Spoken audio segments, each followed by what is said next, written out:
Textile ഈ ഓണത്തെ വരവേൽക്കാൻ ഒരുങ്ങിക്കഴിഞ്ഞു. A1 textile, Nehru park, Muvattupuzha. Phone 919846146786. പ്രവാസത്തിന്റെ നേർക്കാഴ്ചകൾ പങ്കുവച്ച് മസാറയിലെ പെൺജീവിതങ്ങൾ. പുസ്തകമേളയിൽ നടന്ന പുസ്തക ചർച്ച ശ്രദ്ധേയമായി. സാഹിത്യ പ്രവർത്തക സഹകരണ സംഘവും മൂവാറ്റുപുഴ മേളയും സംയുക്തമായി സംഘടിപ്പിച്ച ത്രിവേണി പുസ്തകമേളയിൽ നടന്ന പുസ്തക ചർച്ച സാഹിത്യപ്രേമികൾക്ക് വേറിട്ടൊരനുഭവമായി. സാഹിത്യരംഗത്തെ നവാഗതനായ പോയാലി സക്കീർ ഹുസൈൻ രചിച്ച മസാറയിലെ പെൺജീവിതങ്ങൾ എന്ന കൃതിയെ അധികരിച്ചായിരുന്നു ചർച്ച സംഘടിപ്പിച്ചത്. നീണ്ട 13 വർഷത്തെ പ്രവാസ ജീവിതത്തിന് വിരാമമിട്ട് നാട്ടിലേക്ക് മടങ്ങിയ ഗ്രന്ഥകാരന്റെ മനസ്സിൽ പതിഞ്ഞ വിസ്മരിക്കാനാവാത്ത അനുഭവങ്ങളുടെയും യാഥാർത്ഥ്യങ്ങളുടെയും നേർക്കാഴ്ചയാണ് ഈ മൂന്നാമത്തെ കൃതിയിലൂടെ അവതരിപ്പിക്കുന്നത്. പുസ്തക നിരൂപണ ചർച്ചയിൽ PA അബ്ദുൾ സമദ് ആമുഖ അവതരണം നടത്തി.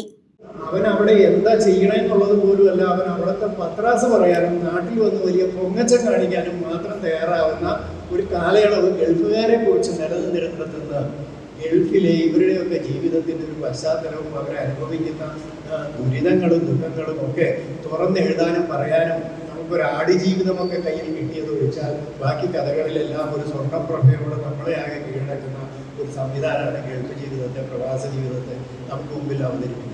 പക്ഷെ ഇതിനകത്ത് വളരെ ഞെട്ടിപ്പിക്കുന്ന ചില സംഭവങ്ങൾ, അത് യാഥാർത്ഥ്യബോധത്തോടെ നേരിട്ട് ദൃക്സാക്ഷിയാകേണ്ടി വന്നതിൻ്റെ ആ ഒരു ഉൾക്കിടിലത്തോടെ അത് നമുക്ക് നെഞ്ചു തൊട്ട് അറിയാൻ പറ്റുന്ന തരത്തിൽ അതിനകത്ത് വേറെ കൃത്രിമത്വം ഇല്ലാതെ, വലിയ ഭാഷയുടെ മാജിക്കില്ലാതെ നമുക്ക് മുമ്പിലേക്ക് വിഷയം നമുക്ക് പകർന്നു തരുന്ന സമീപനമാണ് ഇതിനകത്ത്.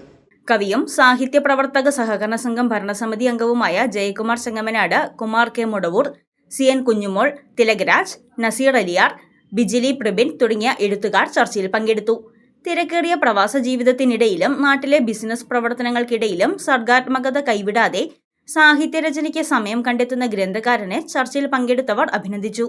മൂവാറ്റുപുഴയിലെ സാഹിത്യ കുതുകികൾക്കായി ഇതുപോലുള്ള സാഹിത്യ സംവാദങ്ങൾക്ക് തുടർന്നും വേദികൾ ഒരുക്കുമെന്നും സാഹിത്യരംഗത്തേക്ക് കടന്നുവരുന്ന പുതിയ എഴുത്തുകാരെ പ്രോത്സാഹിപ്പിക്കുന്നതിനുള്ള പദ്ധതികൾ നടപ്പിലാക്കുമെന്നും ചർച്ച നയിച്ച മേള സെക്രട്ടറി പ്രിജിത്തോ കുമാർ വ്യക്തമാക്കി.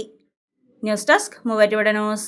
സ്വർണം വിൽക്കുവാൻ ഏറ്റവും നല്ലത് നമ്മുടെ അച്ചയൻസ് തന്നെ. കേരളത്തിലെ നമ്പർ 1 ഗോൾഡ് ബയേഴ്സ് അല്ലേ അച്ചയൻസ് ഗോൾഡ്. എപ്പോഴും അച്ചയൻസ് ഗോൾഡിൽ ഒന്നാന്തരം വിലയിൽ സ്വർണം വിൽക്കാം. അത് നേരാ. അച്ചയൻസ് ഗോൾഡ് ആകുമ്പോ വിശ്വസ്തതയുടെയും കൃത്യതയുടെയും കാര്യത്തിൽ വിശ്വസിക്കാം. വിൽക്കുന്ന സ്വർണത്തിന് കൂടിയ വില കിട്ടും. എല്ലാ ഇടപാടുകൾക്കും സമ്മാനങ്ങളും ഉണ്ട്. അച്ചയൻസ് ഗോൾഡ് 20 വർഷത്തെ പാരമ്പര്യം, 26 ഷോറൂമുകൾ. കോൾ 8590046916.